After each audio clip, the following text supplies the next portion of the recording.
রাজাকার প্রসঙ্গে প্রধানমন্ত্রীর দেওয়া বক্তব্যের প্রতিবাদ জানিয়েছেন আন্দোলনকারীরা।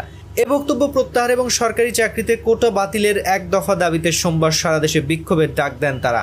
সেই কর্মসূচি ঘিরে সোমবার ঢাকা বিশ্ববিদ্যালয়ে আন্দোলনকারী শিক্ষার্থী ও ছাত্রলীগ নেতাকর্মীদের মধ্যে দুপুর থেকে রাত পর্যন্ত দফায় দফায় সংঘর্ষ চলে। সংঘর্ষে এক যুবককে আগ্নেয়াস্ত্র হাতে গুলি ছুটতে দেখা যায়। পরে সেই ছবি সামাজিক মাধ্যমে ছড়িয়ে পড়ে। ছবিতে দেখা যায় কার্জন হল এলাকায় নির্মিতব্য আর্থ অ্যান্ড এনভায়রনমেন্টাল সায়েন্সেস অনুষদের নিচে ডক্টর মোহাম্মদ শহীদুল্লাহ হল গেটে এক যুবক আগ্নেয়াস্ত্র তাক করে আছেন।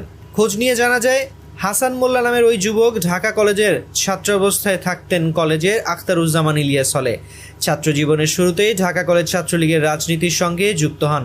ছাত্রলীগের সাবেক সভাপতি সাইফুর রহমান সোহাগ ও সাধারণ সম্পাদক জাকির হোসেনের কমিটিতে কেন্দ্রীয় সহ সম্পাদক পদে ছিলেন। ঢাকা কলেজের কেন্দ্রীয় ছাত্রলীগের সাবেক কয়েকজন নেতা সোমবার দিনগত রাতে জাগো নিউজকে এসব তথ্য নিশ্চিত করেছেন।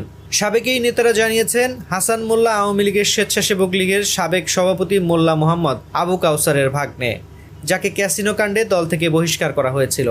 হাসান বর্তমানে পানি উন্নয়ন বোর্ড, গৃহায়ন ও গণপূর্তের অন্যতম একজন ঠিকাদার, মালিক বনেছেন কয়েকশো কোটি টাকার।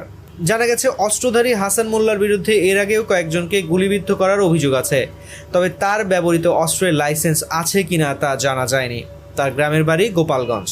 সোমবার ওই সংঘর্ষ চলাকালে ঢাকা বিশ্ববিদ্যালয়ের মধুর ক্যান্টিনের সাবেক কয়েকজন কেন্দ্রীয় নেতার উপস্থিতি